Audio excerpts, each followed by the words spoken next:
શાકભાજી ફળોને વોશ કર્યા પછી પણ અંદરથી દવાઓ કેમ નથી નીકળતી? એક કારણ છે કે જે દવા છે તે અંદર ઊંડે ઉતરી જાય છે, ખાલી સપાટી પર ન રહે. એપલ હોય તો ઉપરની સ્કિન પર ન રહે, એની અંદર પણ દવા ઊંડે જતી રહેતી હોય છે. એ બાબતમાં રિસર્ચ શું કહે છે?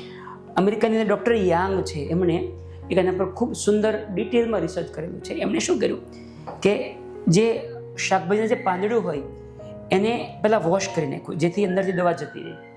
એ પછી એના પર ડિટેલમાં સરસ મેથડથી રમન ઇફેક્ટ ભણતા હતા, એની અંદરથી એણે સંશોધન કર્યું કે એ કેટલું ડેપ્થની અંદર આ જાય છે.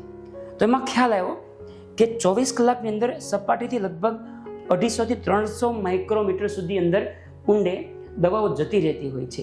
એને લઈને આપણે વોશ કરીએ તો પણ આ કેમિકલ જતા નથી. બીજું એક કારણ એવું હોય કે કોબીજમાં ને એમાં છે ને વારાફરતી પાંદડા બીડાતા હોય. તમે દવા નાખે પછી પાંદડું બીડે, ફરી વાર દવા નાખે, આ પ્રોસેસ લાંબો સમય ચાલે.